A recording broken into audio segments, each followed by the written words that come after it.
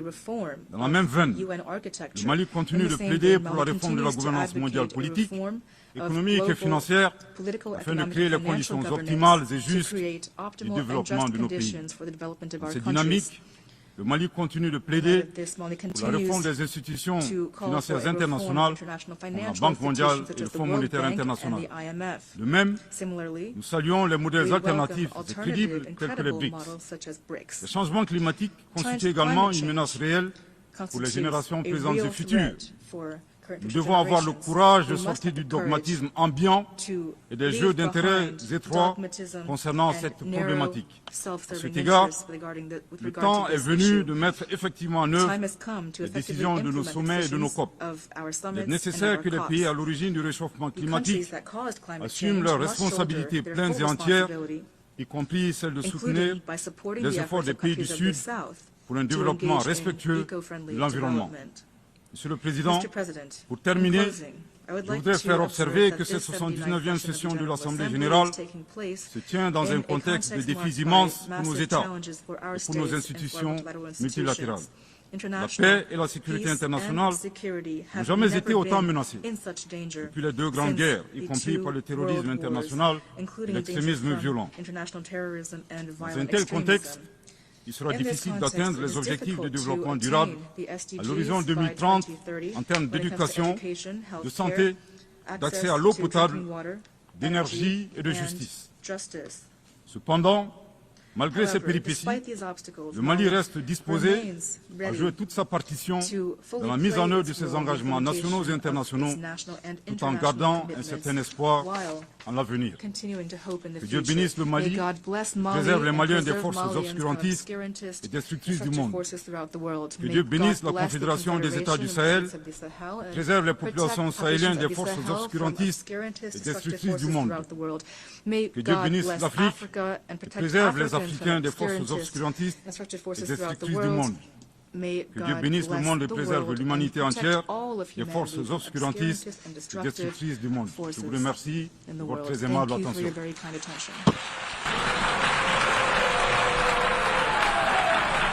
I thank the Deputy Prime Minister, Minister of State, Minister of Territorial Administration and Decentralization of Mali.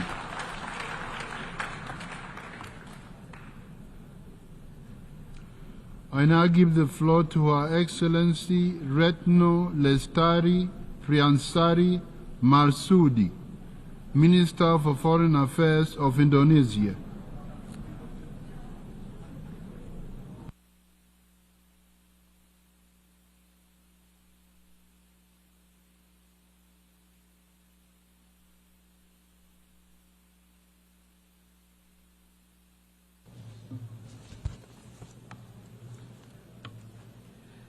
Bismillahirrahmanirrahim.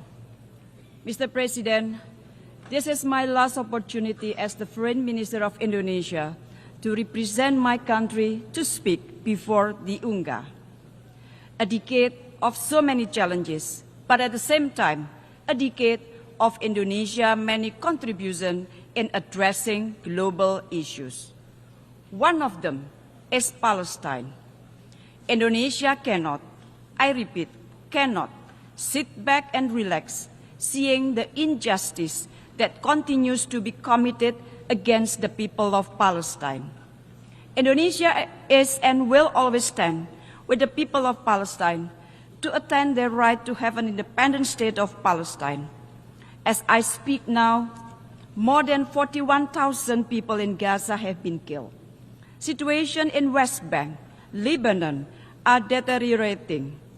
Is that not enough? Is that not enough? Will the Security Council only take action to stop Israel atrocities when all Palestinians are displaced? Or when 100,000 Palestinians are killed? Or when a regional armed conflict breaks out? That will be too late. PM Netanyahu yesterday mentioned, and I quote, that Israel seeks peace, that Israel yearns for peace. Really? How are we supposed to believe that statement? Yesterday, while he was here, Israel conducted unprecedented massive air attack on Beirut. PM Netanyahu wants the war to continue. We must stop that. I repeat, we must stop that. We must pressure Israel to come back to a political solution for two-state solution. Mr. President, the overwhelming majority of the UN members strongly support the two-state solution, and this is the right time to walk the talk. Recognizing the state of Palestine is the least that we can do now to give Palestinians equal footing on the world stage and to exert pressure to Israel to stop their atrocities. Therefore, I urge countries that have yet to recognize the state of Palestine to do so now. If each of us does it, for sure it will give impact. The recognition of Palestine today is an investment that will yield a more peaceful, just, and human world tomorrow. Once again, Indonesia urged the permanent members of the Security Council to concretely act to immediately stop Israel from blatantly violating international law and to end Israel impunity. The mandate of the Security Council is to maintain peace, to create peace, not to maintain and prolong wars, or even worse, to support the perpetrator of atrocities. Inaction means complicity. Colleagues, wherever Indonesia goes, we carry the voices of the global South. Indonesia started this commitment in 1955 when Indonesia hosted the Asia-Africa Conference in Bandung, Indonesia. The Bandung spirit of equality, cooperation, and solidarity will always be alive to inspire the global South to gain their rights, including their rights to development. That is the spirit that we need if we want to have a global leadership where moral virtues are the compass of our business. Do not bury the principle of the UN Charter and international law under the rubble of double standard, trust deficit, and zero-sum game. Mr. President, Excellencies, against these global challenges, Indonesia continues to be part of the solution. By embodying this commitment, Indonesia presidency in 2022 managed to prevent the G20 from collapsing, despite deep geopolitical division. During the global pandemic, we led the establishment of the Pandemic Fund and co-chaired the COVAX AMC engagement group to ensure equitable access to vaccine and financial resources, and to safeguard health security for all, especially for the global South. As a member of the Human Rights Council, Indonesia continuously calls for inclusive partnership in addressing global human rights issues. And amidst regional rivalries, Indonesia pioneered the ASEAN Outlook on the Indo-Pacific as a framework for concrete and inclusive cooperation. To embrace, not to contain. We have demonstrated that global leadership will never be attained through force, domination, and fear. Global leadership should be about guiding collective action by listening, empowering the collaboration, and instilling hope. This is what I say, leadership without hegemony. Mr. President, Excellencies, to attain this vision, we must focus on three key priorities. First, advancing peace through inclusive leadership. Multilateral system should be reformed. The UNSC must be an inclusive space for peace, where a wider range of voices can be heard, and timely decisions can be taken for our collective good. Without peace, our effort to attain global goals such as the SDGs will remain a dream without reality. Indonesia is committed to contribute to global peace by being one of the largest troops contributing countries in UN peacekeeping mission and remain firm in our proactive role to counter terrorism. We also strive to ensure that peace we are promoting will be inclusive by advancing the Women, Peace and Security Agenda, contributing to women empowerment, including pursuing equal access to education to women and girls in Afghanistan. Investing in women is investing in peace. Empowering women is empowering prosperity for all. Second, ensure a resilient future for shared prosperity. Indonesia believes in a future where all nations thrive no matter how big or small. But the global pandemic and impact of climate change has shown us all that to prosper together, we must work together. Therefore, the implementation of the Pact for the Future is important to accelerate the achievement of the SDGs and scale up partnership and sustainable development even beyond 2030. At the same time, geopolitical tensions have also significantly impacted global supply chain, affected the development trajectory of the global South, many of whom remain unable to freely exercise their right to development. In this context, Indonesia has taken proactive steps. Earlier this month, Indonesia held the second Indonesia-Africa Forum to enhance cooperation in international supply chains and connectivity and build collaboration in preparing for the future challenges. Indonesia also hosted the 10th World Water Forum, I repeat, the 10th World Water Forum this year. We believe that water is a crucial element for shared prosperity.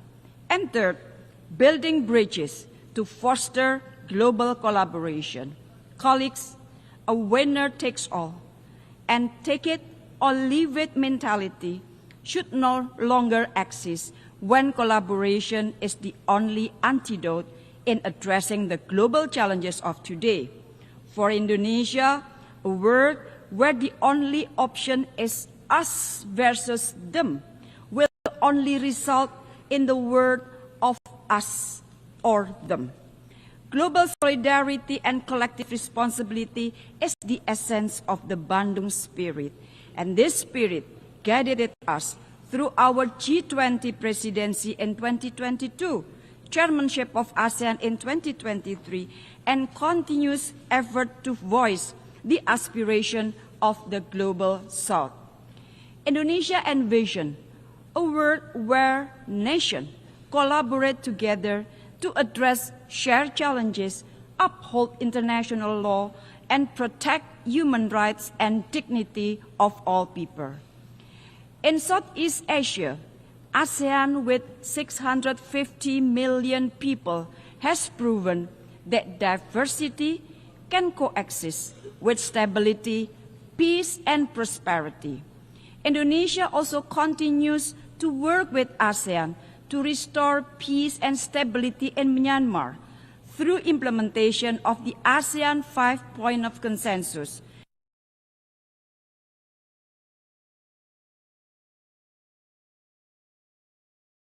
We also continue to deepen our engagement to the Pacific region, part and parcel of an inclusive and peaceful Indo-Pacific architecture based on the principle of solidarity, equality, and mutual respect. Mr. President, colleagues, peace, justice, and humanity will always be at the core of Indonesia's foreign policy. Indonesia understands that the global leadership is not something that inherited, nor does it fall from the sky. It must be earned through our collective efforts. Rest assured that Indonesia's commitment toward common peace, common prosperity, common security will be carried out forward across Indonesia's successive administration. It is in this spirit that I'm proud to announce Indonesia's candidature for a non-permanent seat of the United Nations Security Council for 2029-2030. This candidature reflects our deep commitment to contributing toward global peace and security. So, colleagues, let us work together to build a legacy of peace for our future generation. I thank you very, very much.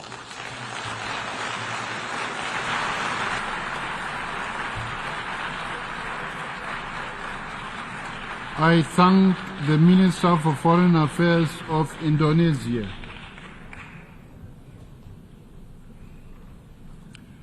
I now give the floor to His Excellency Sergei Lavrov, Minister of Foreign Affairs of the Russian Federation.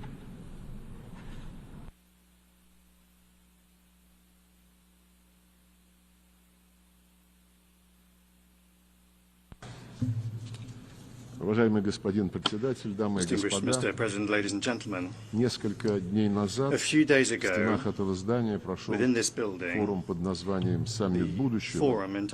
Россия с пониманием отнеслась к идее генерального секретаря о его созыве, поскольку кризис нашей организации углубляется, и с этим надо что-то делать. И мы честно включились в подготовку саммита, хотя, прямо скажу, особых иллюзий не питали. В современной истории ООН было много амбициозных мероприятий, завершившихся громкими декларациями, вскоре забытыми. Например, саммит тысячелетия в 2000 году провозгласил задачу освободить народы от бедствий войны.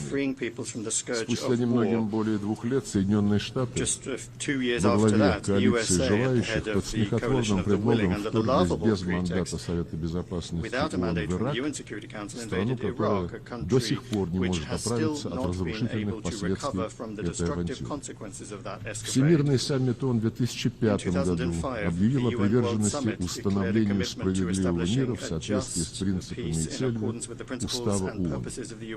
Это священное обязательство отнюдь не помешало США и их союзникам натравить тогдашнего грузинского лидера Саакашвили на развязывание в 2008 году вооруженной агрессии против народа Южной Осетии и российских миротворцев.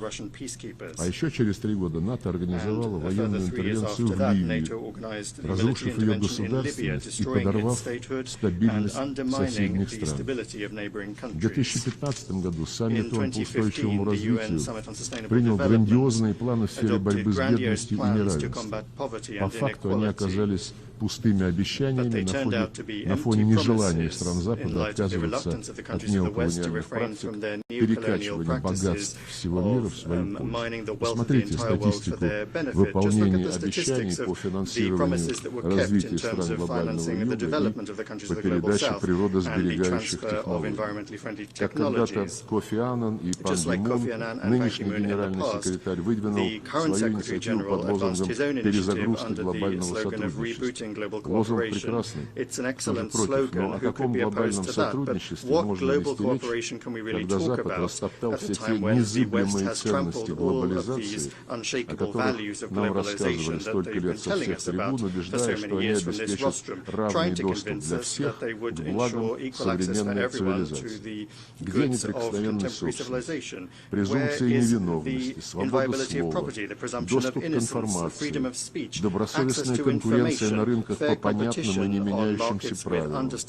Генсекретарь говорит о глобальном сотрудничестве в тот самый момент, когда страны Запада развязали настоящую санкционную войну против доброй половины, если не большинства государств мира, а доллар, который нам рекламировали как достояние и благо всего человечества, грубо превращен в оружие. Более 60 лет продолжается торговая блокада Кубы, отменить которую требует подавляющее большинство членов международного сообщества. В погоне за все более эфемерной целью сохранения своего доминирования Вашингтон блокирует нормальную работу Всемирной торговой организации по разрешению споров и реформу Бреттон-Вудских институтов, структура которых давно не отражает реальный расклад сил в мировой экономике и финансах.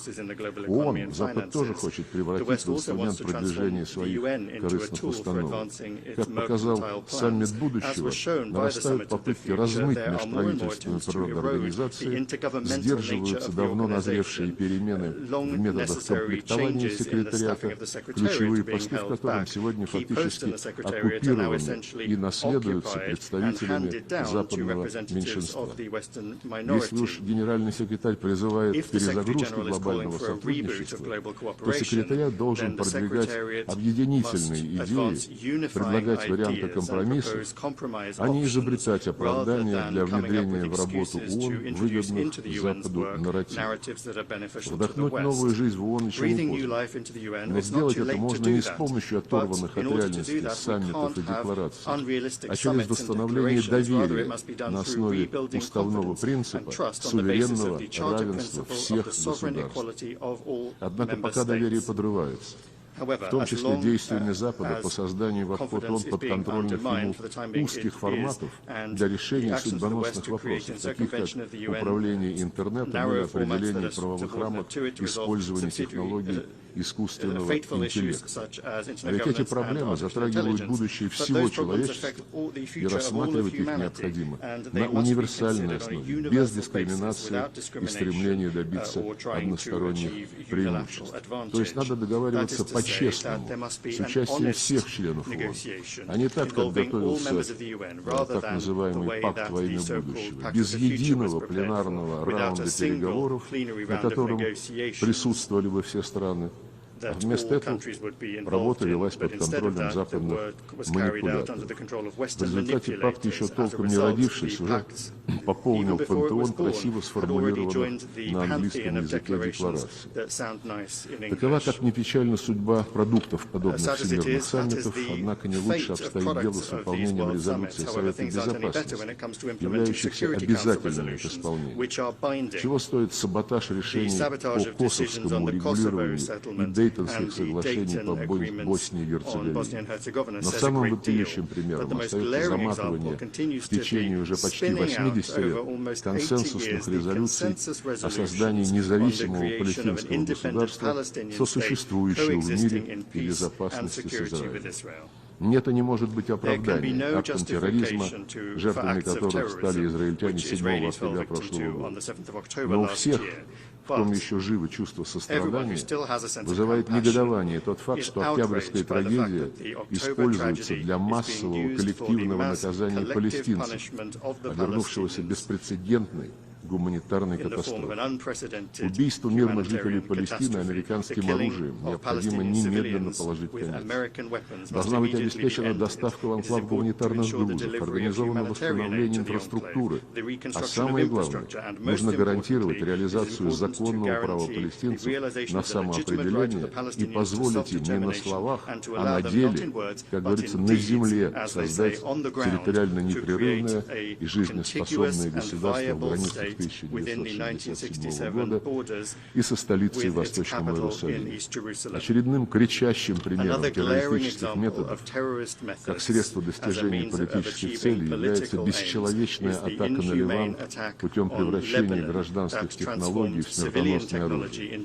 Необходимо немедленно расследовать это преступление, но уже сейчас нельзя обойти молчанием многочисленные публикации в средствах массовой информации, в том числе в Европе, здесь, в Соединенных Штатах, которые свидетельствуют о той или иной вовлеченности, как минимум осведомленности Вашингтона в том, что касается подготовки этого теракта. Мы понимаем, что американцы всегда все отрицают и сделают все, чтобы замотать появившиеся факты, так же, как они это сделали в ответ на неопровержимые доказательства их причастности к терактам на газопроводах «Северный поток». Эти газопроводы, кстати, были прекрасным символом того самого глобального сотрудничества, о котором мечтает наш генеральный секретарь, а в результате их уничтожения конкурентоспособность Евросоюза в мировой экономике подорвана на долгие-долгие годы к выгоде Соединенных Штатов.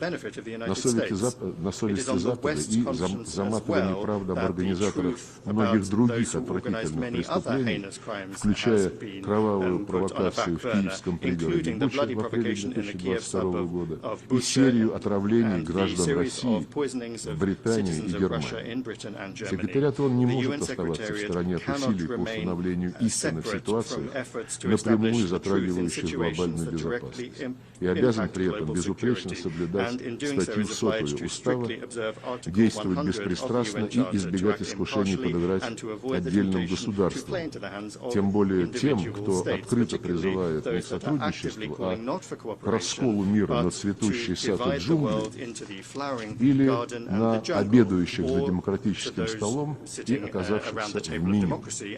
Нельзя забывать о послужном списке тех, кто требует выполнять свои правила от всего остального мира. Вторжение в Афганистан и бесславное 20-летнее пребывание там известной коалиции сопровождалось образованием Аль-Каиды. Прямым результатом агрессии против Ирака стало создание ИГИЛ. Развязывание войны в Сирии породило Джабхат ан-Нусру, ныне Фият Тахрир аш-Шам, а разрушение Ливии открыло шлюзы для проникновения терроризма в Сахаро-Сахельский регион и для миллионных потоков нелегальных мигрантов в Европу. Призываем всех, кто думает о будущем своих стран и народов, крайне бдительно относиться к новым авантюрам изобретателей этих самых правил. Крайнюю тревогу вызывают ставшие чуть ли не обыденной практикой методы политических убийств, как это вновь произошло вчера в Бейруте. Трагическое и неприемлемое развитие событий в арабо-израильском конфликте, в Йемене, акваториях Красного моря, Аденского залива, Судане и других горячих точках в Африке отражает неоспоримый факт. Безопасность может быть либо равной и неделимой для всех, либо ее не будет ни для кого. Понимание этой, казалось бы, простой истины в контексте европейской безопасности Россия годами пыталась внедрять в сознание Вашингтона, Лондона, Брюсселя, обуреваемых комплексами собственной исключительности и безнаказанности. Хотя они поначалу обещали не расширять НАТО, а в 1999 и в 2010 году подписались в официальных документах саммитов ОБСЕ под обязательством не обеспечивать свою безопасность за счет других. На деле Североатлантический альянс уже 3 десятилетия осуществляет геополитическую и военную экспансию в Европе, пытается закрепиться и в Закавказье, и в Центральной Азии, создавая прямые угрозы безопасности нашей страны. Сейчас то же самое происходит в Азиатско-Тихоокеанском регионе, куда вползает инфраструктура НАТО, и где сдерживание Китая и России для сдерживания Китая и России создаются узкие военно-политические блоки, подрывающие инклюзивную архитектуру безопасности под эгидой АСЕАН. При этом Запад не только не вспоминает про глобальное сотрудничество, за которое ратует наш генеральный секретарь, а открыто в своих доктринальных документах жестко обвиняет Россию, Китай, Беларусь, Корейскую Народно-Демократическую Республику, Иран в создании угроз своему доминированию. В отношении России объявлена цель нанесения ей стратегического поражения, почти как планировали Лондон и Вашингтон в мае 1945 года, разрабатывая еще до окончания Второй мировой войны операцию под названием «Немыслимая» по уничтожению Советского Союза. Тогда это держалось в строжайшем секрете, а нынешние англосаксонские стратеги своих замыслов не скрывают. Правда, пока рассчитывают победить Россию руками нелегитимного неонацистского киевского режима, но уже готовят и Европу к тому, чтобы и она бросилась в самоубийственную авантюру. Не буду здесь говорить о бессмысленности и опасности самой идеи пытаться воевать до победы с ядерной державой, каковой является Россия. Не менее бессмысленно заклинание западных хозяев Киева о безальтернативности переговоров на основе пресловутой формулы мира. Отстаивая этот обреченный ультиматум, Запад без стеснения апеллирует к уставу ООН, требуя обеспечить территориальную целостность Украины. Хочу напомнить, в том числе коллегам в секретариате, что устав не только про территориальную целостность. В самой первой статье устава провозглашено обязательство уважать принципы равноправия и самоопределения народов. Именно это послужило послужило международно-правовой базой процесса деколонизации, который, кстати, еще предстоит довести до конца, как бы этому ни сопротивлялись французы, англичане и прочие бывшие метрополии. А в 1970 году Генеральная Ассамблея единогласно постановила в своей декларации, что все должны соблюдать территориальную целостность тех государств, чьи правительства уважают право народов на самоопределение и в силу этого представляют все население, проживающее на соответствующей территории. Подчеркиваю, это было единогласное решение Генеральной Ассамблеи после долгих лет непростых дискуссий.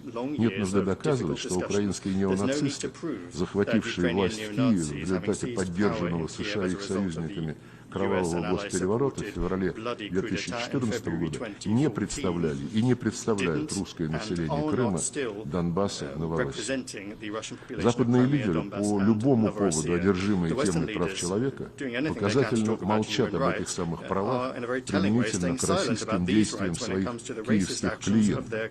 В свете такой забывчивости напомню еще об одном требовании той же самой первой статьи Устава ООН. Уважать права и основные свободы любого человека, независимо от расы, пола, языка и религии. Права русских и сопричастных к русской культуре людей после госпереворота в Киеве методично истреблялись. Русский язык на Украине законодательно запрещен во всех сферах – образовании, средствах массовой информации, искусстве, культуре, даже в быту. Недавно принят еще один закон о запрете канонической украинской православной церкви. Эти вопиющие нарушения закрепленных в уставе ООН прав русских, наряду с угрозами безопасности России, да и всей Европы, которые исходят от киевского режима и тех, кто втягивает его в НАТО, являются первопричинами нынешнего украинского кризиса. Именно на их устранение направлена специальная военная операция, которая Россия проводит с целью защиты своей безопасности, настоящего и будущего людей на их исконной земле. Мы ценим искреннее стремление целого ряда наших партнеров проявлять из самых лучших побуждений посреднические инициативы.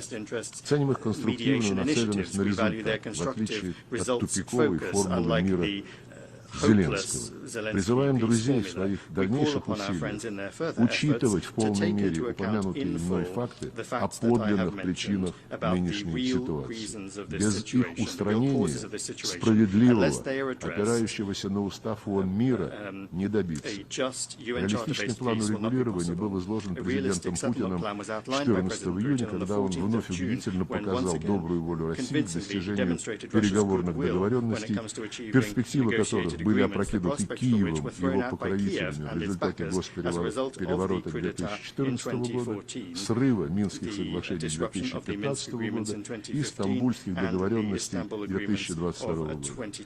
Беспрецедентный уровень высокомерия и агрессивности западной политики в отношении России не просто сводит на нет саму продвигаемую генсекретарем идею глобального сотрудничества, но и все больше блокирует функционирование всей системы глобального управления, включая Совет Безопасности. Это не наш выбор, и не нам нести ответственность за последствия столь опасного курса. Однако, если Запад не остановится, тяжелые издержки почувствуют все.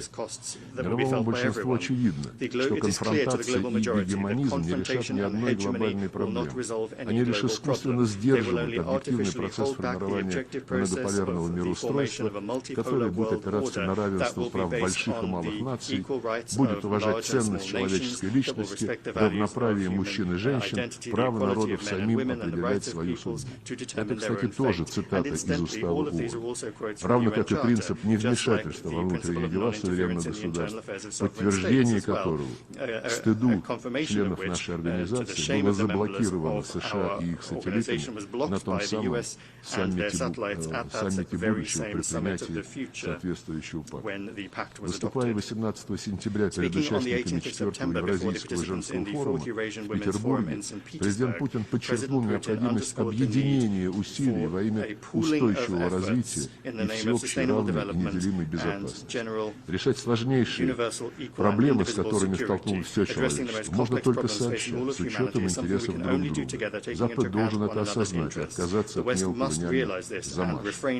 Глобальный Юго-Восток все громче заявляет о своих правах на полноценное участие в процессе принятия решений по всему спектру международной повестки, что становится все более актуальным в ситуации, когда Запад планомерно разрушает им же созданную модель глобализации. Укрепляется роль межгосударственных объединений в Азии, Африке и Латинской Америке, в том числе Шанхайской организации сотрудничества, Африканского союза, Сообщества стран Латинской Америки и Карибского бассейна, Лиги арабских государств, Евразийского экономического союза, Ассоциации государств Юго-Восточной Азии и других. Налаживаются контакты этих региональных интеграционных структур как между собой, так и с глобальным объединением БРИКС, что создает возможность для гармонизации подходов, согласования механизмов взаимовыгодного сотрудничества и развития, неподконтрольных негативному внешнему воздействию и диктату. Все эти объективные процессы придется учитывать и в деятельности группы 20, где «семерка» уже не может заказывать музыку. Предстоит по-новому взглянуть на пути обеспечения безопасности в различных регионах, извлекая уроки из печального опыта функционирования НАТО-центричных моделей или моделей так называемой евроатлантической безопасности, которую Запад поставил на службу своим экспансионным замыслам. Россия выдвинула инициативу формирования инклюзивной архитектуры равной и неделимой безопасности в Евразии, открытой, хочу это особо подчеркнуть, для всех государств и организаций нашего общего континента, готовых работать сообща над поиском общеприемлемых решений, используя взаимосвязанность и естественные конкурентные преимущества единого евразийского пространства. Этой теме будет посвящена международная конференция в Минске, открывающаяся 31 октября этого года. Мы не отгораживаемся от диалога с Западом. В июле по предложению России состоялись открытые дебаты Совета Безопасности по вопросу строительства более справедливого и устойчивого мироустройства. Считаем важным продолжать начатую дискуссию как в ООН, так и на других площадках. Более справедливое мироустройство, безусловно, предполагает расширение представленности глобального Юга в Совете Безопасности. Подтверждаем нашу позицию в поддержку кандидатур Бразилии и Индии при одновременном положительном решении по известным инициативам Африканского союза. При этом, разумеется, речи быть не может о дополнительных местах для западных стран, которые уже и так чрезмерно перепредставлены в Совете Безопасности. Уважаемые дамы и господа, в мае следующего года будет отмечаться 80-летие победы во Второй мировой войне, в ходе которой жертвами геноцидальной политики Третьего Рейха стали десятки миллионов человек, в том числе 27 миллионов граждан всех народов Советского Союза. За таких преступлений нет срока давности, как нет и морального оправдания тем, кто пытается сегодня обелять нацистских палачей, коллаборационистов и их нынешних последователей, будь то на Украине, в Прибалтике, в Канаде или других странах. Сегодня мир сталкивается с серьезнейшими вызовами, которые требуют объединения усилий, а не конфронтации и жажды глобального доминирования. Россия всегда будет стоять на стороне коллективной работы, на стороне правды и права, мира и сотрудничества в интересах возрождения идеалов, заложенных отцами-основателями. На это нацелена работа, созданная по инициативе Венесуэлы группы друзей в защиту Устава ООН. Его цели и принципы в полной мере сохраняют свою актуальность. Главное, чтобы все без исключения руководствовались этими принципами не выборочно, как бы выбирая из меню, а во всей их полноте и взаимосвязи, включая принцип суверенного равенства государств. Когда, работая в пользу формирования честного баланса законных национальных интересов всех стран, мы сможем воплотить в жизнь записанное в уставе предназначение ООН – быть центром для согласования действий наций. Благодарю за внимание.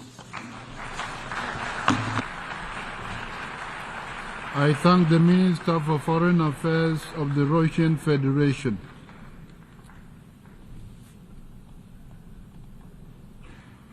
I now give the floor to Her Excellency Alicia Barcena Ibarra, Minister for Foreign Affairs of Mexico.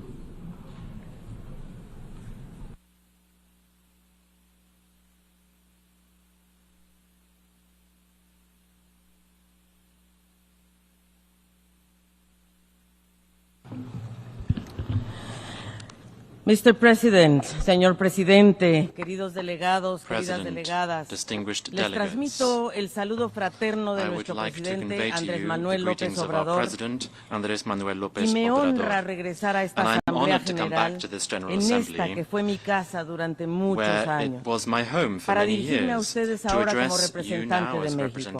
Estamos ante un cambio de época.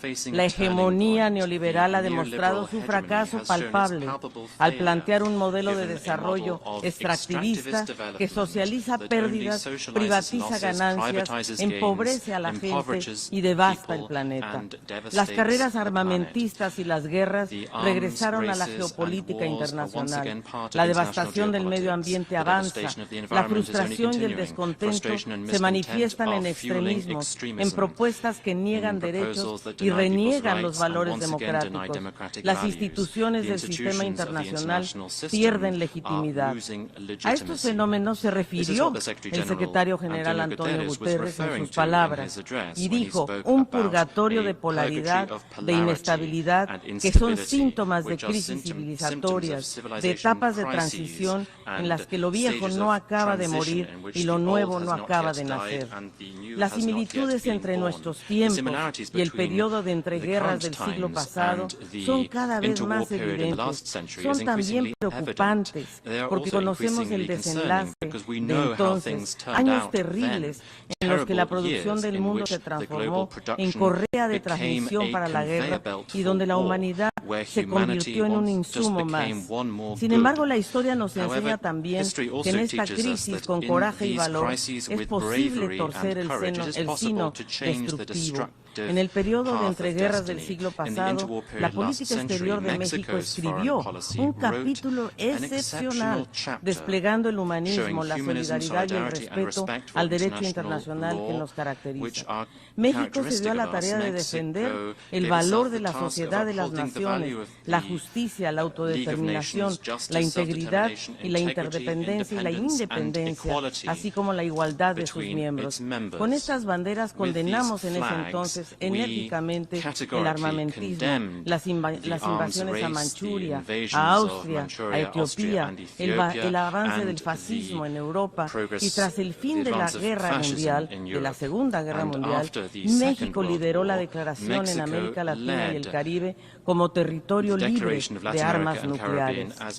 Hoy como entonces, México se empeña en construir alternativas emancipadoras.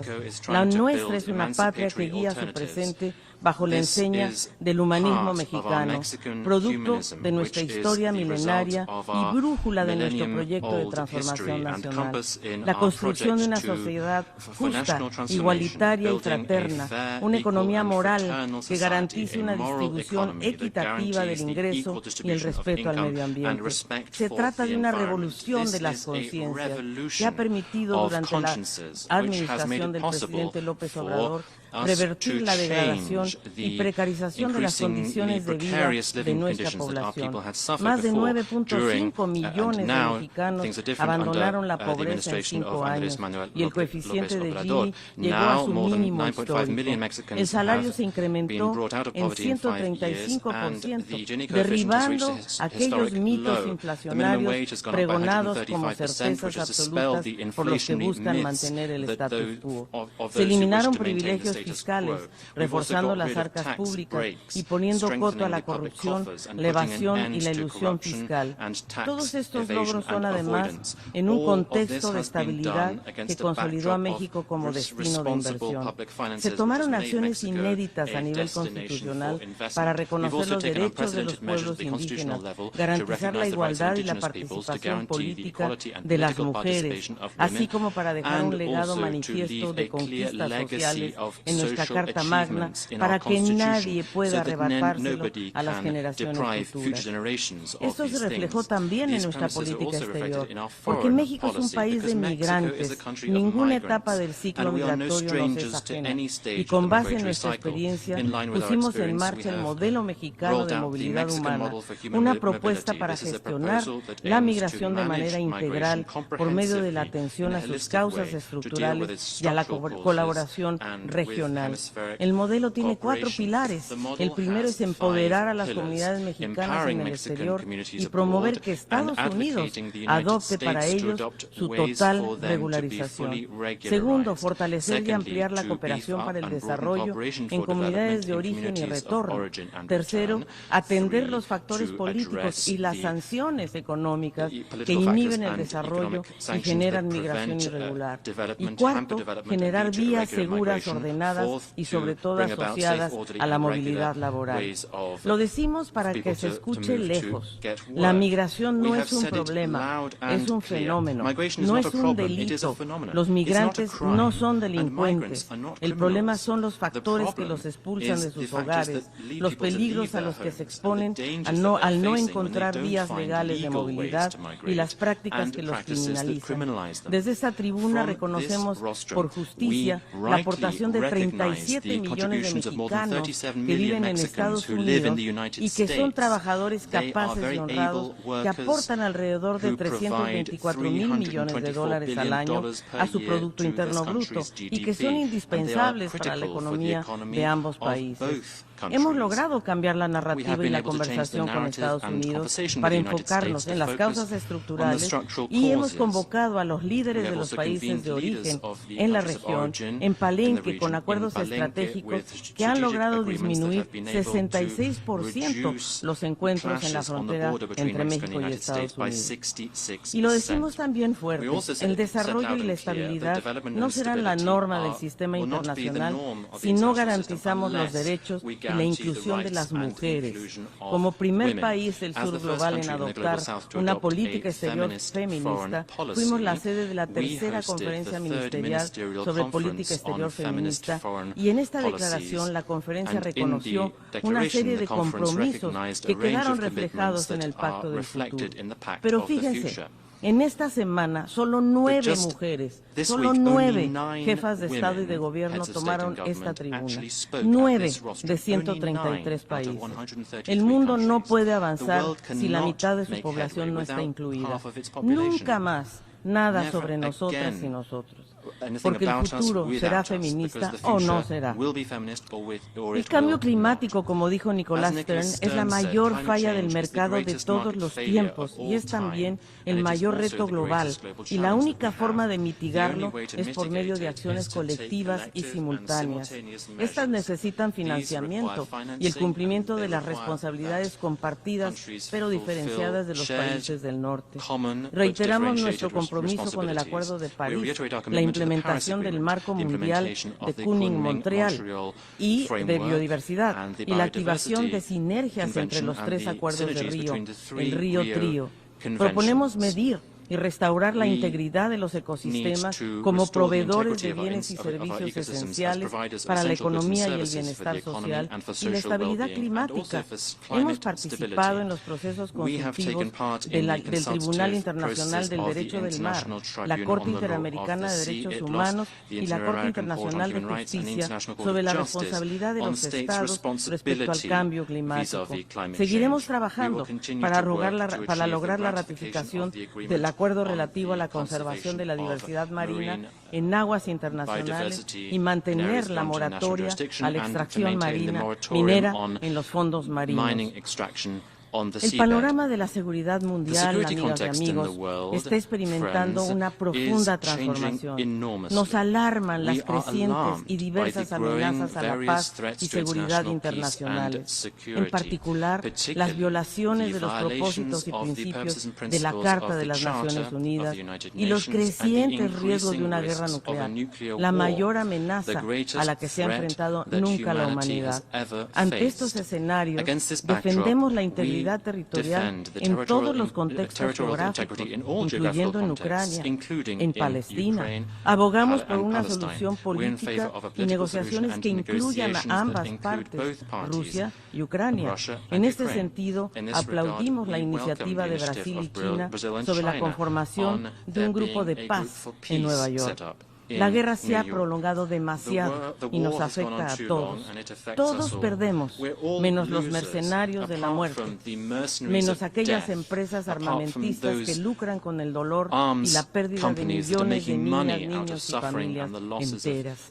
Ante esta preocupante realidad, es imperativo que redoblemos esfuerzos para eliminar las armas nucleares, sus efectos devastadores que no pueden ser contenidos en el espacio ni en el tiempo, las hacen contrarias al derecho internacional y a la sobrevivencia de la humanidad. Pero también las armas de fuego son fuente de violencia e inseguridad en todo el mundo. México padece del flujo de más de medio millón de armas hacia su territorio cada año de manera ilegal. La industria de armas necesita responsabilizarse de su negligencia y México ha acudido a las Cortes con este propósito, convencido de que la industria de las armas es actor clave tanto para la expansión como para la solución de este fenómeno. México sabe muy bien que el flujo ilegal de armas es la otra cara del flujo ilegal de drogas y del crimen organizado, particularmente en la frontera norte de nuestro país. Amigos y amigas, la humanidad se quiebra en Gaza ante la inacción de la comunidad internacional. Más del 70% de las víctimas de esta guerra son niños, niñas y mujeres.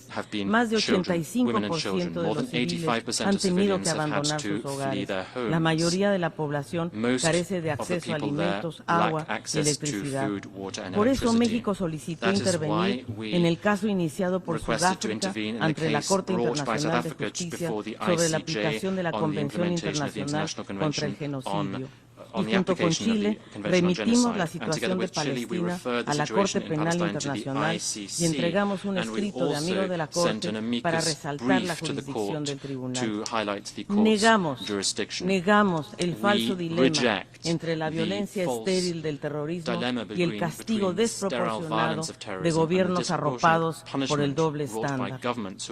Para hacer realidad la solución de los dos estados es fundamental que se acaten las resoluciones de las Naciones Unidas y la opinión de la Corte Internacional de Justicia respecto a las prácticas en territorio palestino ocupado.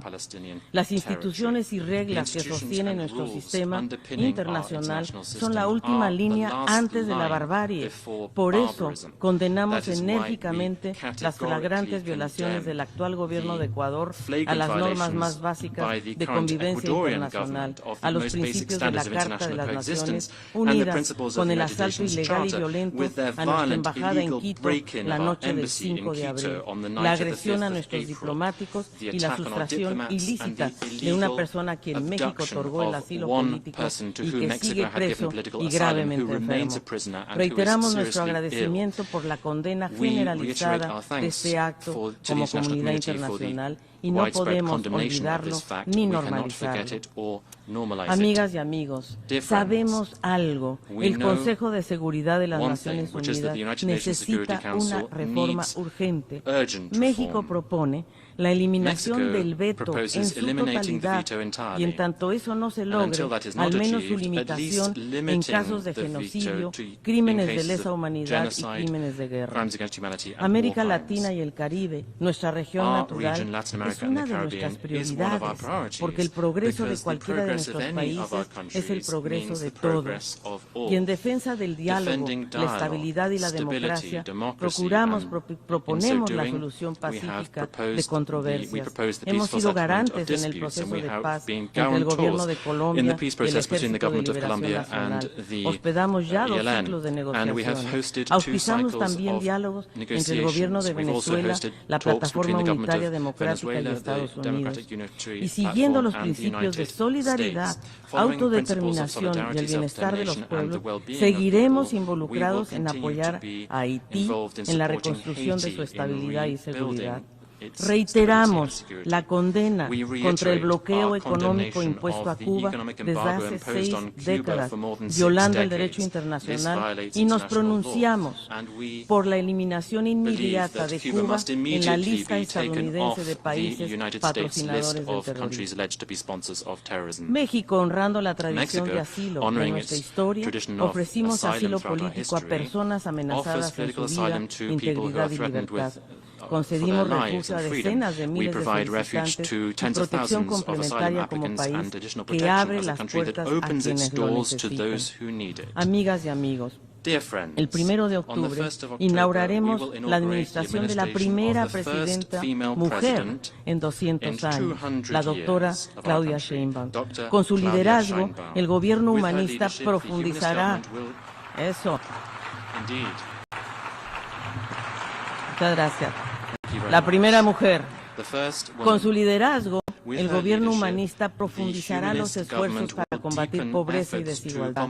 Pondrá énfasis en el bienestar, en la prosperidad compartida, porque la igualdad de las mujeres llegó ya. La protección del patrimonio natural y el respeto al medio ambiente. Y lo que ella dijo, no llega sola, llegamos todas. Nuestra política exterior seguirá desplegando nuestros valores más altos, apoyándonos en nuestras raíces y en nuestras luchas.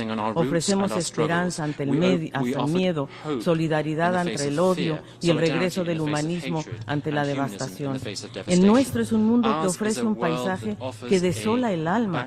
Las y los ciudadanos de nuestros pueblos encuentran poco abono en el optimismo. Las pantallas reproducen cada día escenas de brutal crueldad y el reporte aritmético, ya casi mecánico, de los números de la muerte. Muchos son quienes dirigen la mirada a esta casa, a las Naciones Unidas, y esperan legítimamente que entre los salones, la inteligencia y la sensibilidad de los líderes del mundo hagan realidad la promesa de nuestros propósitos, y que el diálogo y la diplomacia logren detener el fracaso de la razón.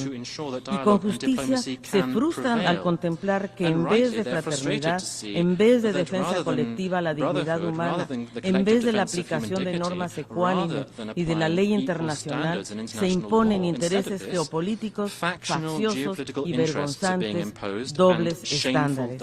Y sin el mínimo pudor, subsiste el imperio desnudo de la fuerza, que es la otra forma de decir la concentración obscena del poder en un puñado de los pocos que se benefician del status quo, de los privilegiados, a quien este presente les resulta rentable. El dolor, la miseria y la sangre de tantas externalidades sencillas que no se reflejan en sus hojas de balance.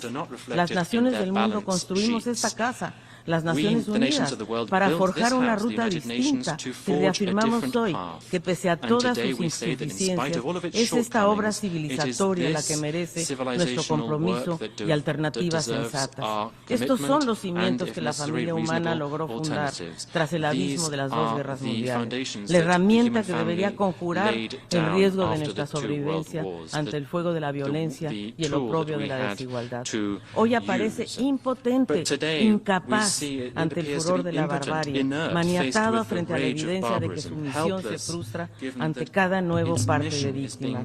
Necesitamos sembrar semillas de esperanza, cambiar la gobernanza y la arquitectura, porque a casi 8 décadas de distancia, el mundo, sus desafíos y su fisonomía no se reconocen más en un espejo que terco insiste en el reflejo de 1945. Necesitamos recobrar la confianza en el multilateralismo y sus instituciones, en el acuerdo, la cooperación, en la convicción de que pese a nuestra rica diversidad de colores y geografías, somos hermanos y hermanas de una misma comunidad, de un mismo planeta, con un mismo destino.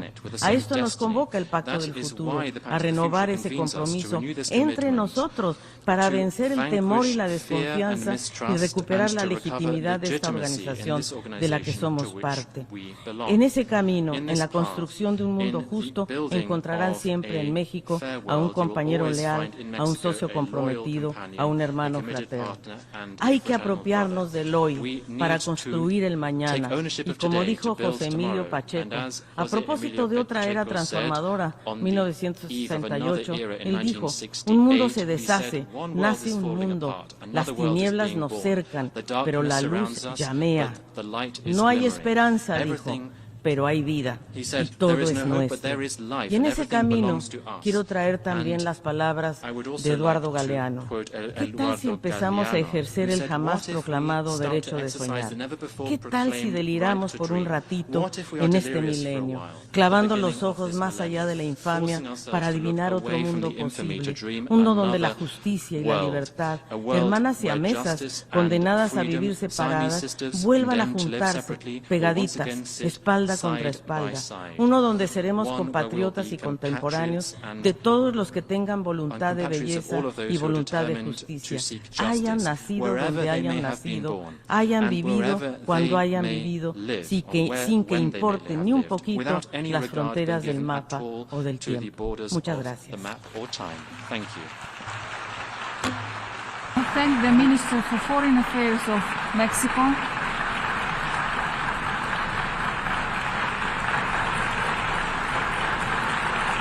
I now give the floor to His Excellency Espen Barth Eide, Minister for Foreign Affairs of Norway.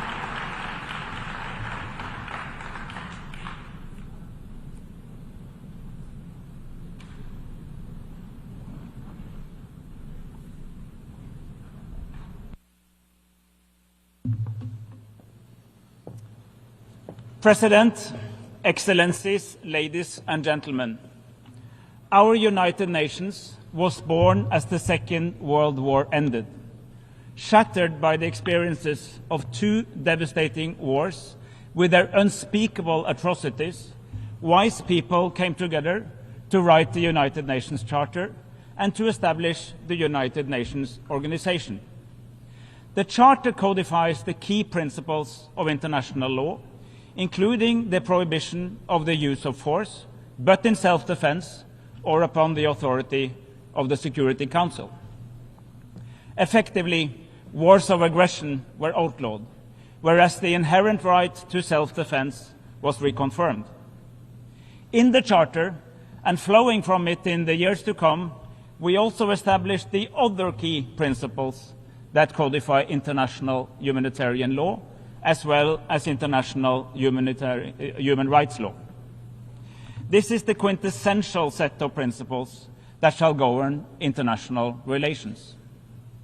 However, our Secretary General was perfectly right when he pointed out that if violations and abuse is allowed to continue with impunity, the very foundations of the UN Charter is under threat. And indeed, they are under threat.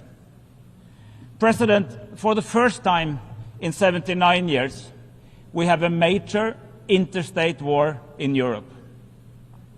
In its war of aggression against Ukraine, Russia is in blatant violation of the very essence of the Charter. It violates the principle of sovereignty, inalienability of borders, and the prohibition of use of force against the territorial integrity and political independence of another member state.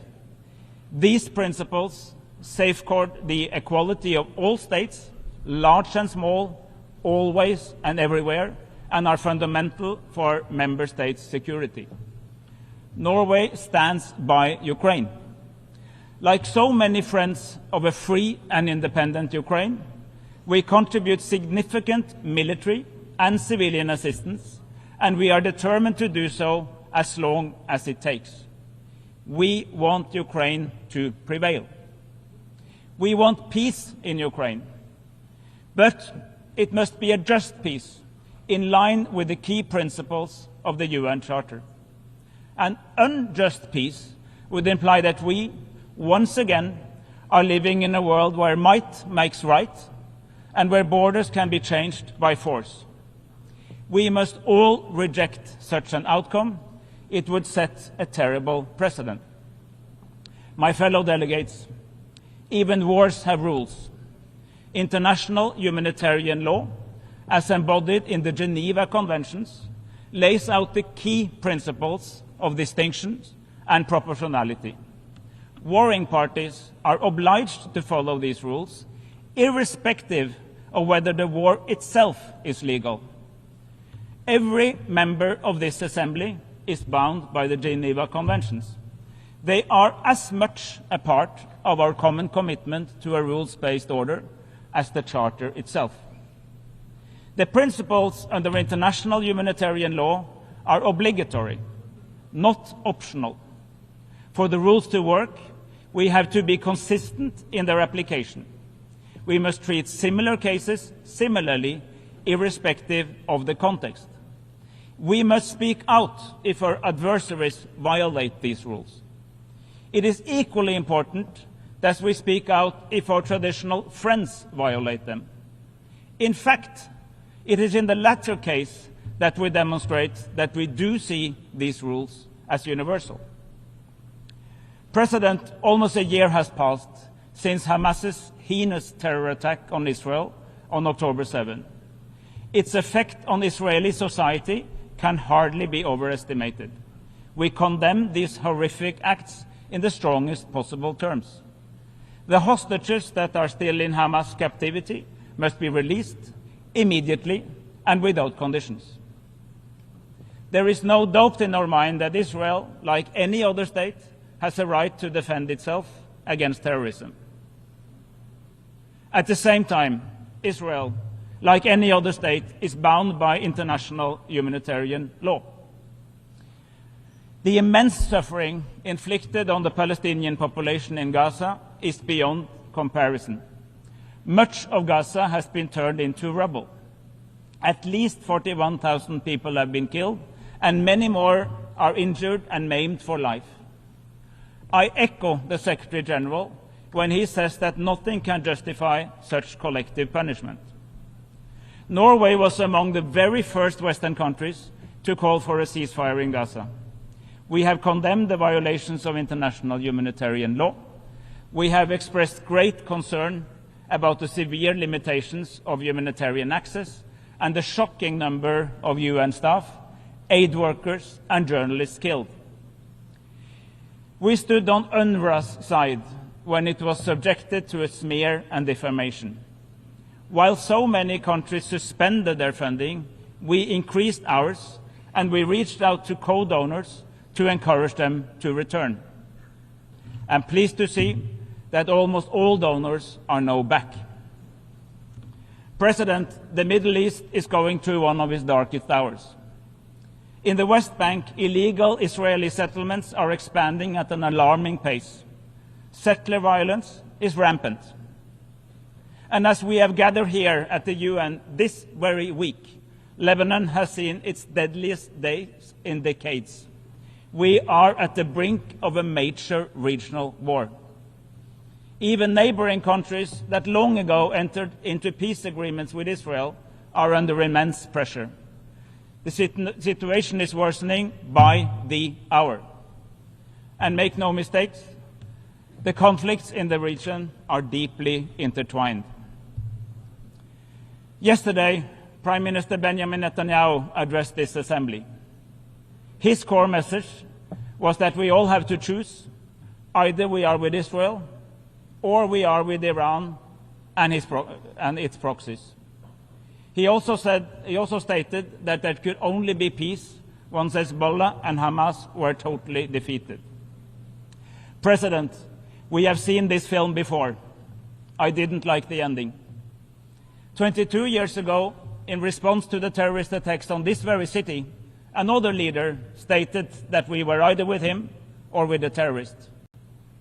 This division into a simplistic notion of black and white, leaving no space for nuance or complexity, let alone impartiality, and with an excessive trust in military force alone, is utterly dangerous. And indeed, it did not end well. We need to learn from past mistakes. However, President, in every crisis lies an opportunity. I remain convinced that there is no credible alternative for lasting peace other than a two-state solution.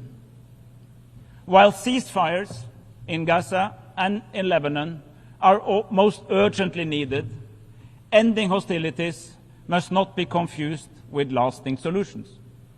Serious thinking is required here and now to prepare for the day after. 2 days ago, almost 100 member states took part in a meeting called by Saudi Arabia, the European Union and Norway, launching a global alliance to implement the two-state solution. 3 decades after the Oslo Accords, more and more states are realizing that endlessly waiting for the right moment to negotiate will not work. I call on those states that have not yet done so to recognize the state of Palestine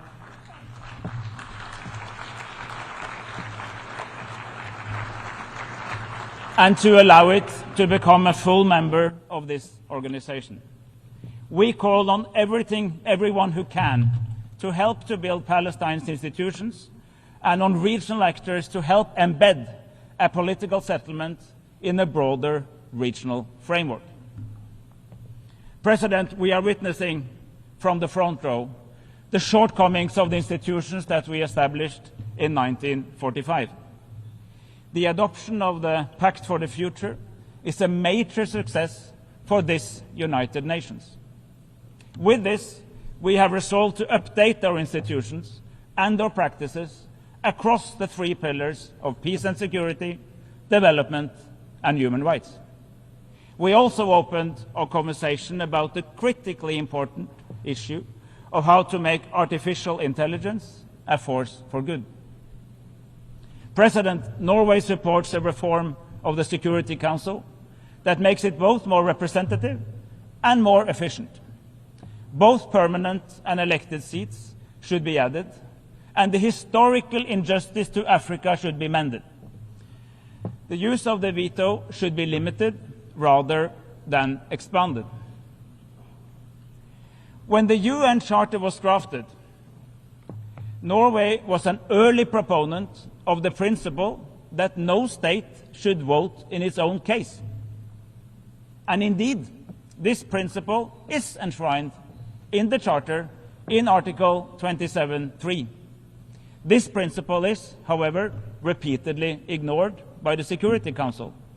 But again, this principle is an obligation. It is not an option. To make our development efforts more efficient, we need to reform the international financial architecture. And in order to enhance the ability of states to provide essential services to their populations, it must be possible for them to tax their citizens and their companies. Norway will continue to be a driving force for international tax cooperation, including by supporting a UN Framework Convention. Central to the Pact of the Future are robust commitments to gender equality and women's rights. Inclusion must be at the forefront, not because it is the right thing to do, but because it is the smart thing to do. We need equitable societies. We must build more effective and accountable institutions, including in this very organization. President, the triple planetary crisis is mankind's most daunting challenge. To save our planet, we must adapt our economies. The future must be renewable, circular, and nature-friendly. There is good news, President. Despite increasing political divides, the last few years have seen that multilateralism can deliver when it comes to the relationship between us as mankind and our physical environment. In Dubai, we agreed to transition away from fossil fuels in a just, orderly, and equitable manner. In Montreal, we agreed to reset our partnership with nature. In Nairobi, we launched a negotiation process towards a treaty to end plastic pollution. And here in New York, we agreed to take better care of our common oceans. What is true for all these agreements and the Pact for the Future alike, however, is that the real verdict lies in our ability to implement them. We must act. We must act now. President, as we approach the 80th anniversary of this United Nations, we must step up our efforts to develop this organization so as to make it more transparent, more inclusive and more representative of the world we live in today. Norway fully supports the integrity and independence of the Secretary General and his reform agenda. Reform will not be achieved through micromanagement. We, the Member States, must provide the Secretary General with input and guidance. But we must also show trust and allocate resources to enable him to lead. When a new Secretary General shall be elected, we must ensure that she has the tools she needs to help us strategically deliver on the noble goals we have agreed upon. I thank you for your attention. I thank the Minister for Foreign Affairs of Norway.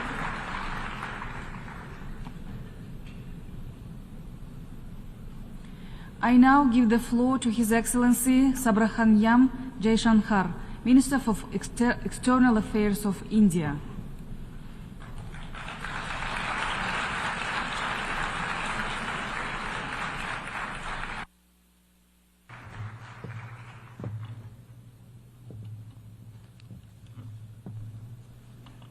Madam President, Excellencies, distinguished members of the General Assembly, greetings and namaskar from 1.4 billion people of Bharat. I congratulate the President of the General Assembly, His Excellency Mr. Philemon Yang, and strongly support the 79th UN General Assembly's theme of leaving no one behind.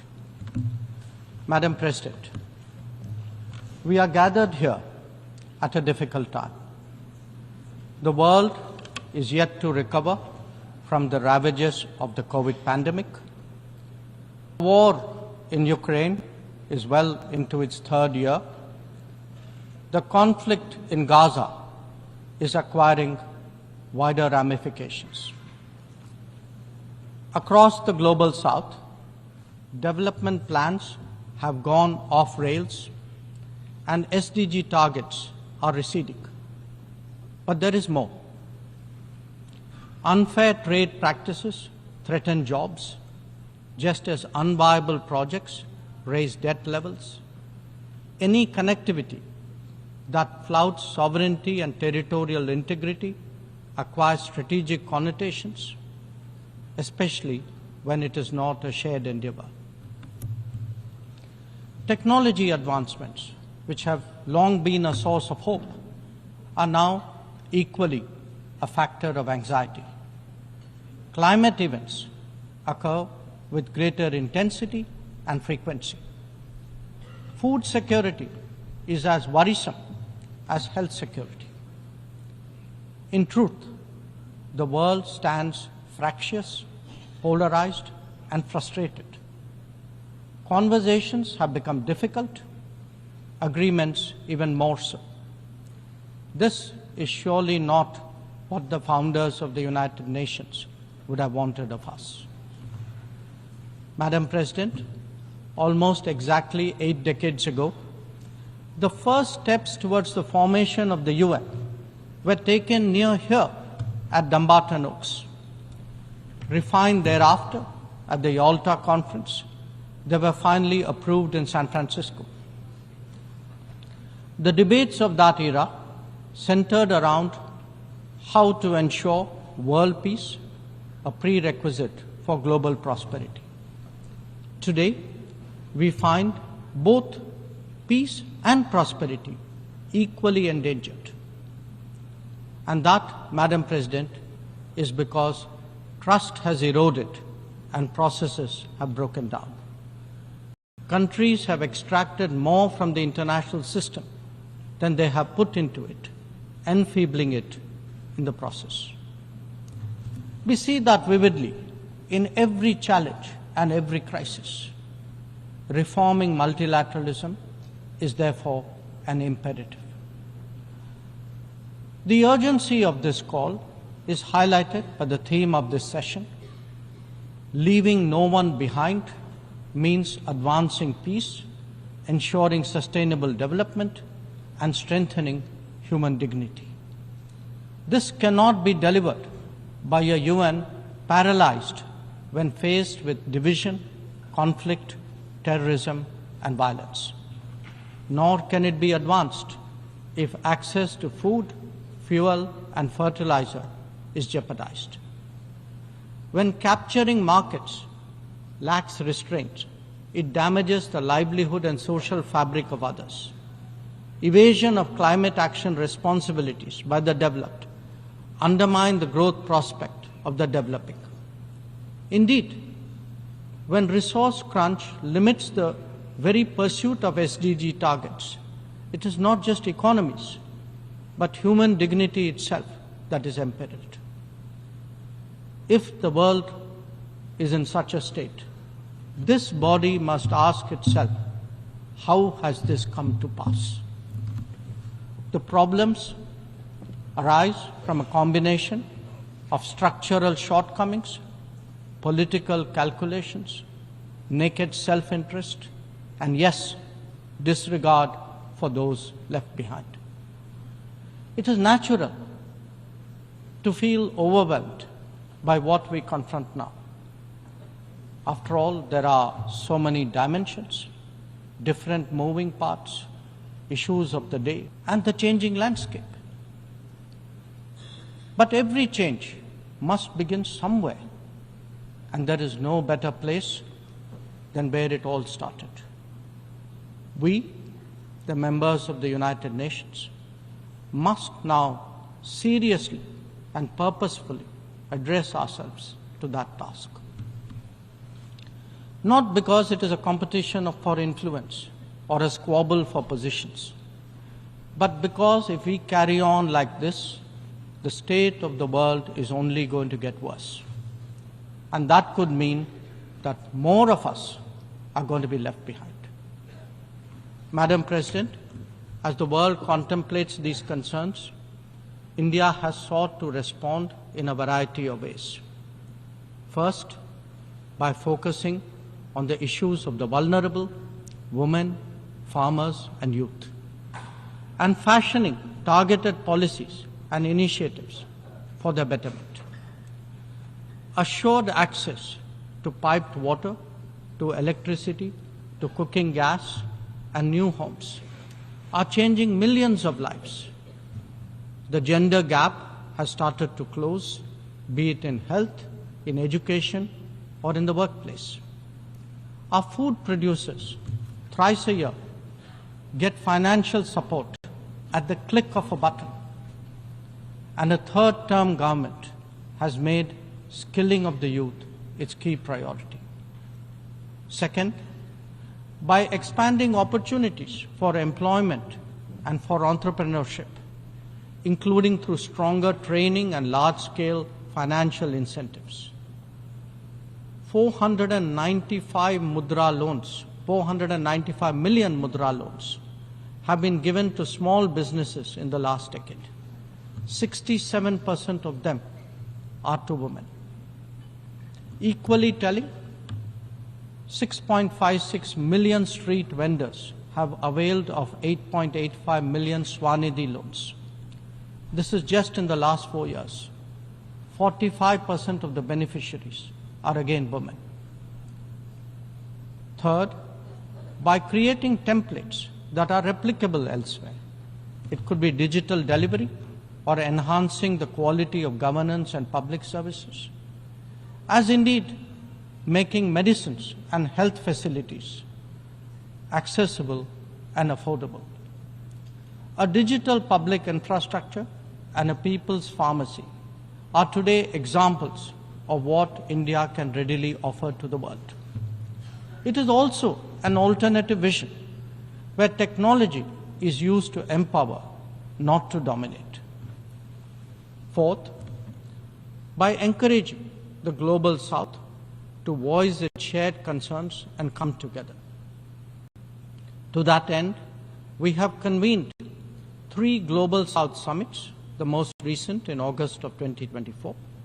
And fifth, by contributing to the well-being of the global commons and responding to the pressing needs of those in distress. This has ranged from undertaking projects in 78 nations, providing resources to neighbors, and responding to HADR situations, to supplying medicines and ensuring maritime safety and security. Madam President, given the scale of transformation underway in India, each of these dimensions underline that the world's problems can indeed be tackled, and that by working together, we can surely create a larger lifting tide. In these troubled times, it is necessary, Madam President, to provide hope and rekindle optimism. We have to demonstrate that big changes are possible and not over a long period. And nothing is more powerful in this regard than the transformative potential of the digital. We have seen its impact in our daily lives in India over the last decade. It is visible when public benefits from nutritional support and housing to energy and health are delivered efficiently and on a vast scale. Or when small business loans and farmers' support are extended without using intermediaries. In fact, when street vendors and expat workforce confidently use fintech in their regular transactions, when services delivery and benefits move seamlessly and transparently, less people will be left behind. That, Madam President, is India's experience and India's relevance. Such leapfrogging possibilities, coupled with people-centric policies and visionary leadership, can be real game changers. When India lands on the moon, rolls out its own 5G stack, dispatches vaccines worldwide, embraces fintech, or houses so many global capability centers, there is a message here. Our quest for a Viksit Bharat or a developed India will understandably be followed closely.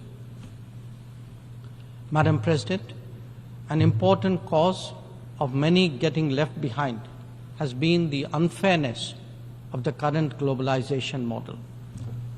Over-concentration of production has hollowed out many economies, impacting their employment and social stability. Democratizing global production, building resilient supply chains, ensuring trusted digital services, and espousing an open source culture, all these promote widespread prosperity. There are economic answers, just as there are social ones. Madam President, the UN has always maintained that peace and development go hand in hand. Yet, when challenges to one have emerged, due regard has not been given to the other.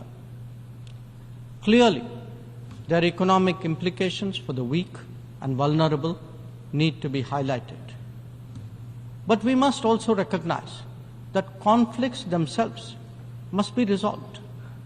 The world cannot be fatalistic about the continuation of violence on a large scale, no more than be impervious to its broader consequences. Whether it is the war in Ukraine or the conflict in Gaza, the international community seeks urgent solutions. These sentiments must be acknowledged and acted upon. Madam President, the UN is a testimony to the agreed principles and shared objectives of the world order. Respect for international law and commitments are among the foremost in that regard. If we are to ensure global security and stability, then it is essential that those who seek to lead set the right example. Nor can we countenance egregious violations of our basic tenets. Terrorism is antithetical of everything that the world stands for. All its forms of and manifestations must be resolutely opposed. The sanctioning of global terrorists by the United Nations should also not be impeded for political reasons. Madam President, many countries get left behind due to circumstances beyond their control. But some make conscious choices with disastrous consequences. A premier example is our neighbor, Pakistan. Unfortunately, their misdeeds affect others as well, especially the neighborhood.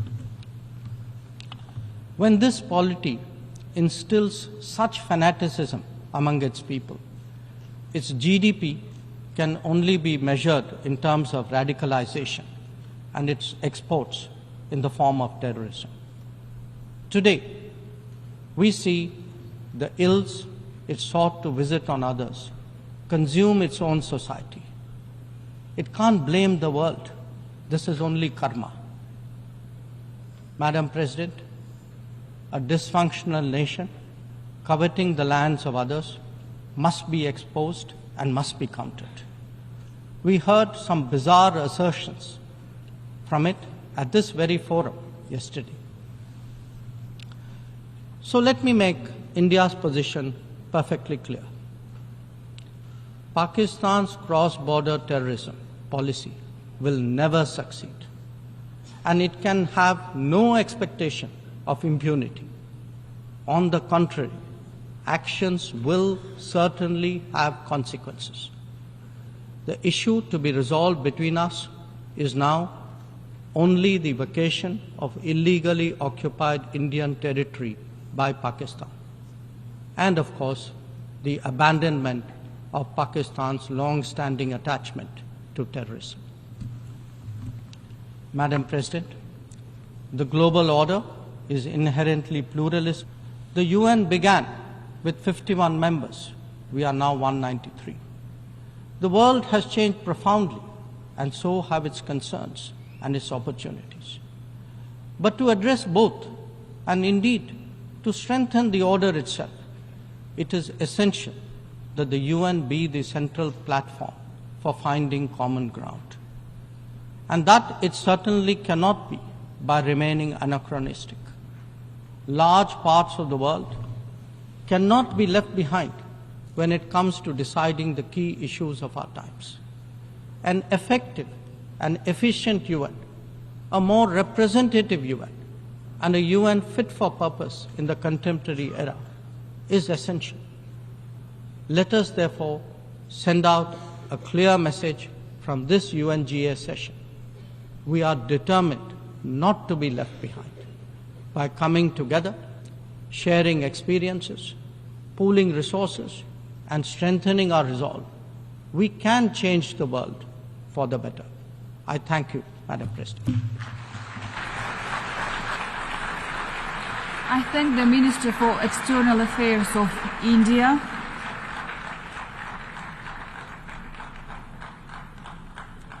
I now give the floor to His Excellency Vivian Balakrishnan, Minister for Foreign Affairs of Singapore.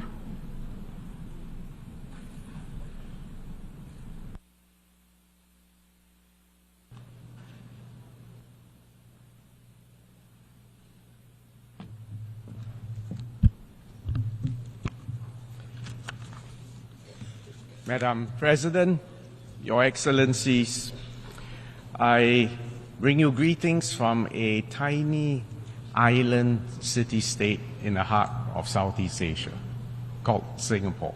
I think we must be one of the smallest who now qualifies as a member of the United Nations for the past 59 years. I would like to congratulate His Excellency Philemon Yang on assuming the presidency of the 79th session of the General Assembly, and I also commend His Excellency Dennis Francis for his stellar leadership during the 78th session.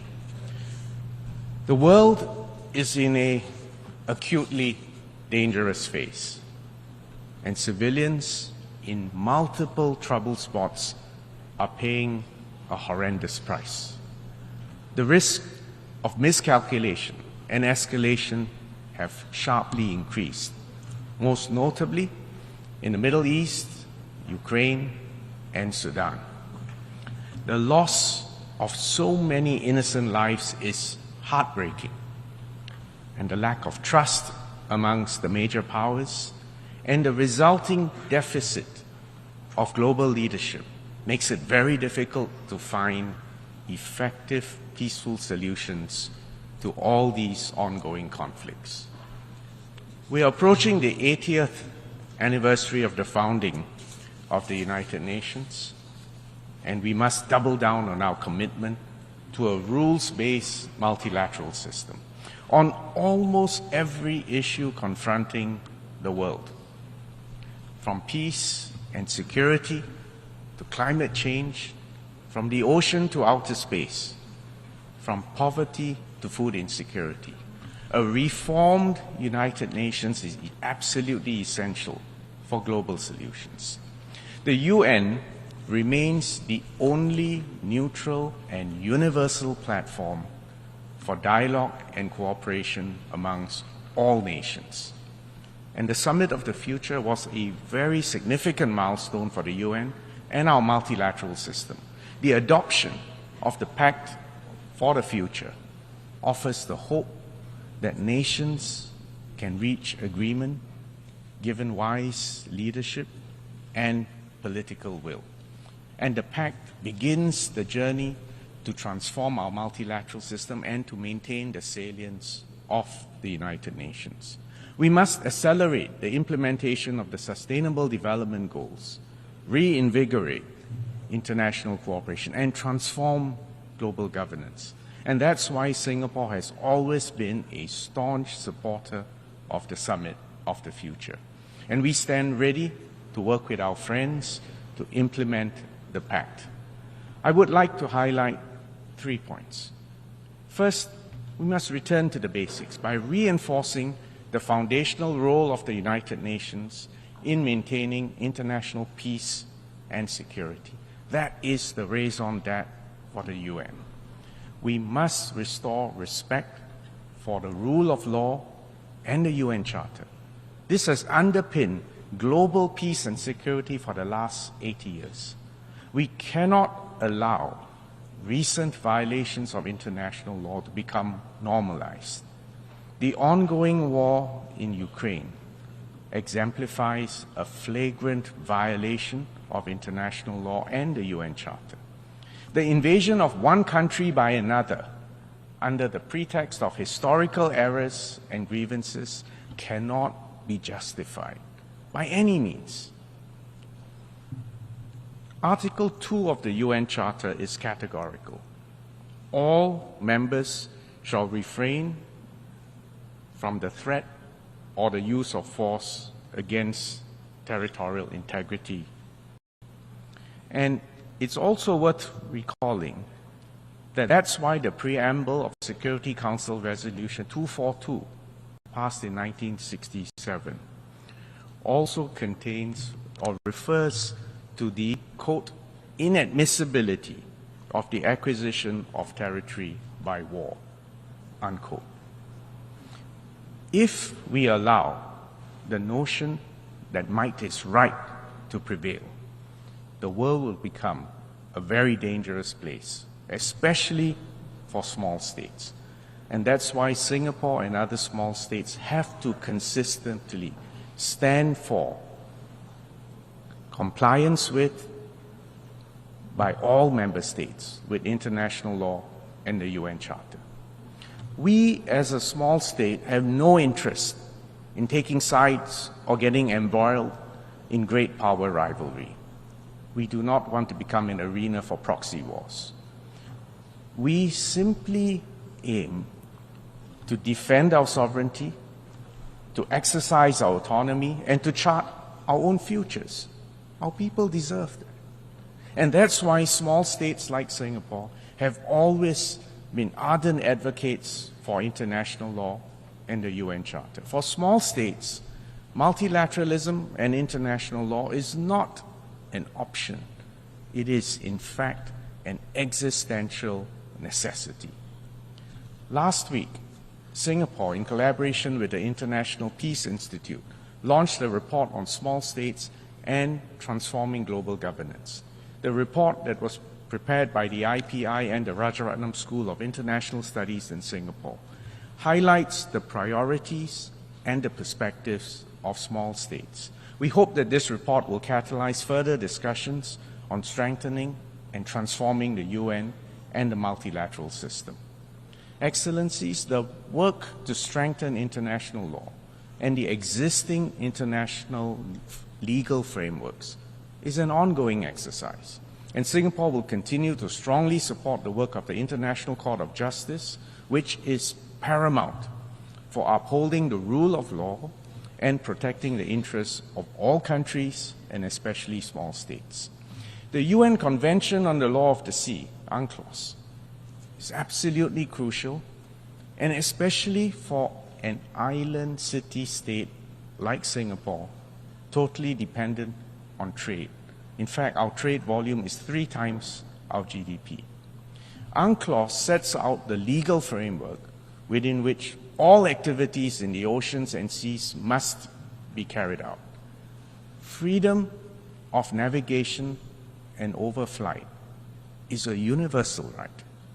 It is not merely an optional privilege granted by the grace of whoever claims the seas. UNCLOS also provides an essential foundation for coordinating our efforts on issues such as sea level rise, plastic pollution, the loss of biodiversity, and ocean acidification. As we celebrate the 30th anniversary of the entry into force of UNCLOS this year, we call on all countries that have not yet done so to ratify UNCLOS, and to do so as soon as possible. We also need to develop new instruments to strengthen international legal frameworks. The consensus adoption of the BBNJ agreement in June last year was a crucial step in strengthening the UNCLOS framework concerning the conservation and the sustainable use of the oceans and its resources. I'm pleased to announce that Singapore ratified the BBNJ agreement earlier this week. The UN plays a critical role in formulating new rules, norms, and principles governing the global commons. For example, the UN has made good progress in establishing a framework for responsible state behavior in cyberspace, a process that we in Singapore have always supported.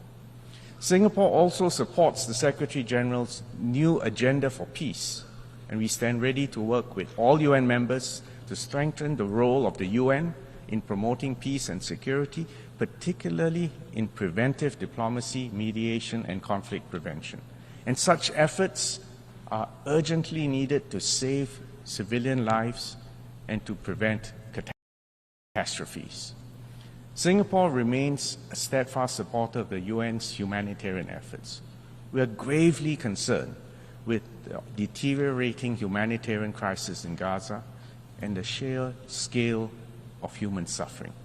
The Singapore government, along with our non-government organizations and our citizens, have contributed more than $17 million in humanitarian aid and donations for Gaza, including through UNICEF and UNRWA. We have consistently emphasized the need for the safe and unhindered provision of humanitarian aid to all civilians in need, and we reiterate our call for an immediate ceasefire and for the immediate, unconditional, and safe release of all hostages. Singapore will continue to provide more support for the civilians in Gaza. Second, we must intensify efforts to support the implementation of the SDGs. With less than 6 years remaining, we are still far from achieving the 2030 agenda. to fulfill the promise of leaving no one behind, we must support the poorest and the most vulnerable countries. And this is important because sustainable development provides the foundation for peace and security. We need to accelerate our collective efforts in combating climate change. As a small island state, Singapore is particularly vulnerable to the impacts of climate change, and especially sea level rise.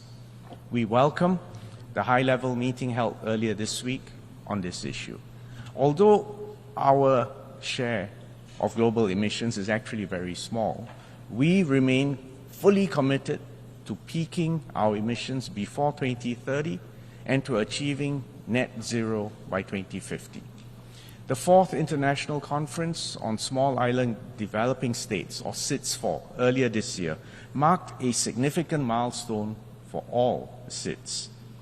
We welcome the adoption of the Antigua and Barbuda Agenda for SIDS, which outlines an action plan for the next decade. And Singapore will support our friends in SIDS, and we launch a new technical assistance package at SIDS-4 called SIDS for Change, which covers priority areas including blue carbon.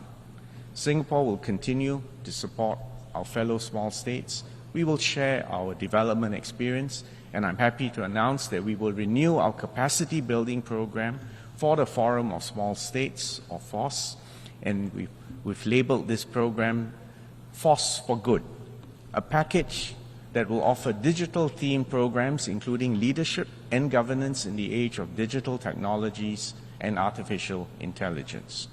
Third, we need to empower and transform the UN so that it is future-ready and capable of responding to the emerging global challenges. And to achieve this, several measures are necessary. We must provide more opportunities for young people, especially, to engage in the work of the UN and to serve as agents of change to revitalize international cooperation. We welcome the adoption of the Declaration on Future Generations, which underscores our collective commitment to building a world that serves the interests of the future generations. After all, our young people have even more at stake. Next, we must harness the power of digital technologies in a safe and secure manner. The adoption of the Global Digital Compact is a significant step forward, offering a pathway to close the digital divide, and the compact contains an action-oriented set of commitments that can accelerate the implementation of the SDGs. We are witnessing the dawn of the age of AI. By now, the promises and the perils of AI are well known to all of us. We need to empower innovation in AI whilst installing global guardrails to protect human safety, human dignity, and values. Therefore, initiating a dialogue on global governance in AI is imperative. And Singapore welcomes the report of the high-level advisory body on AI, and we commit to working with all UN members to further develop these recommendations. Finally, we must transform global governance by making our institutions more representative, more responsive, and more effective, particularly for the sake of small states and developing countries. We need a more nimble multilateral system in which the international financial architecture and the UN work more synergistically.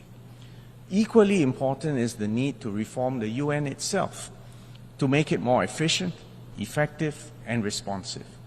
That includes reforming the UN Security Council in order to reflect the contemporary realities through an expansion in both the permanent and non-permanent membership categories. The effective functioning of the Security Council is at the heart of a robust and responsive UN.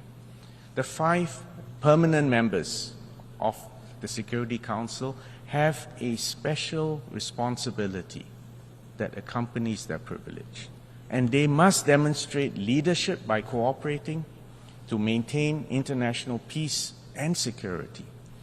The veto initiative has made the use of the veto more accountable by making the permanent members answerable to all of us in the General Assembly every time they cast a veto. This is a good first step, but it is not the end of that journey that is necessary. Much more work will be needed to make the Security Council more transparent and accountable, and Singapore will continue to work with the other UN member states in this regard. Madam President, Excellencies, the world is traversing an acutely dangerous period of geopolitical tension. A descent into chaos and conflict is a clear and present threat.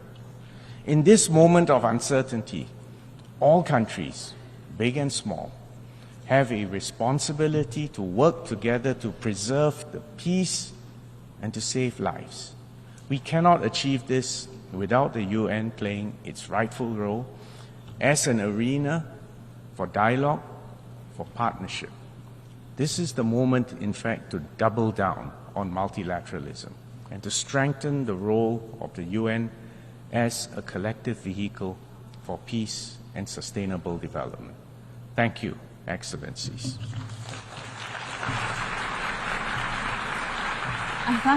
I thank the Minister for Foreign Affairs of Singapore.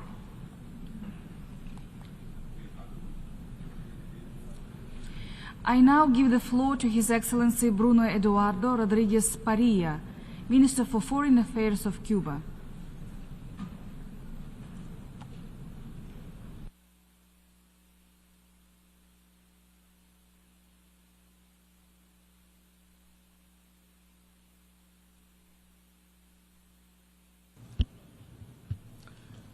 Señor Presidente, President, señor Secretario General, Secretary General, sean mis primeras palabras para ratificar la solidaridad y el apoyo de Cuba al hermano pueblo palestino, víctima de más de 75 años de ocupación colonial, de violaciones flagrantes a sus derechos legítimos como nación, sometido a la crueldad, agresiones, castigo colectivo y apartheid. En los últimos 11 meses, el ejército israelí ha asesinado a más de 40.000 civiles. Han muerto en esa masacre indiscriminada más niños y niñas que hombres y mujeres. Mueren con la complicidad y las armas que aporta el gobierno de los Estados Unidos con el silencio cómplice de otros. Rendimos tributo a los más de 200 trabajadores de esta organización también asesinados. La posición de Cuba es clara e inequívoca. El presidente Miguel Díaz-Canel Bermúdez ha dicho, y cito, la historia no perdonará a los indiferentes y no estaremos entre ellos. El genocidio contra el pueblo palestino debe cesar sin condiciones y sin dilación. Israel, con la complicidad de Estados Unidos, ha puesto al mundo ante el peligro inminente de una conflagración de grandes proporciones. La irresponsable agresividad contra el Líbano, Siria, Irán y los pueblos del Medio Oriente tendrá consecuencias difíciles de estimar. Excelencias, a 79 años de haberse fundado esta organización, las continuas violaciones de la Carta de las Naciones Unidas y el derecho internacional, las agresiones, la injerencia en los asuntos internos de los Estados y la imposición de medidas coercitivas unilaterales con fines políticos ocurren como hechos cotidianos. Agresivas doctrinas militares de dominación, expansionistas y supremacistas socavan de modo alarmante la paz y la seguridad internacionales. El peligro de una hecatombe nuclear es real e inmediato. Por 9º año consecutivo se incrementa el gasto militar mundial que en 2023 alcanzó la cifra récord de 2.44 billones, es decir, millones de dólares, incluido el desarrollo de nuevas armas nucleares. Se ha retrocedido a pesar de ingentes esfuerzos de los Estados parte y signatarios del Tratado sobre la Prohibición de las Armas Nucleares y de la lucha de lúcidos y amplios sectores de la sociedad internacional. Tampoco habrá paz sin desarrollo. Los países desarrollados, habitantes del mismo planeta, se niegan ciegamente a invertir mínimamente en su propia prosperidad y seguridad. Incumplen sus compromisos siempre insuficientes de ayuda oficial al desarrollo. La cifra egoísta prometida con jactancia en 2023 y rápidamente olvidada, representa menos del 0,37% de sus ingresos nacionales. La ilusión de alcanzar los objetivos de desarrollo sostenible se ha desvanecido. Según Forbes, solo en los últimos 4 años, el patrimonio conjunto de las 5 personas más ricas del mundo ha crecido, mientras que 5.000 millones de seres humanos permanecen en la pobreza. El 1% más rico acumula casi el doble de riqueza que el resto de la población mundial.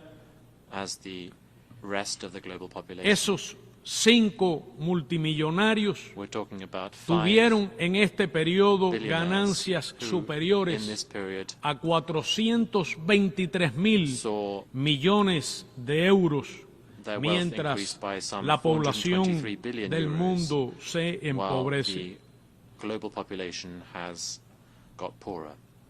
Según Oxfam calcula, el 1% más rico acumula casi el doble de riqueza que el resto de la población mundial.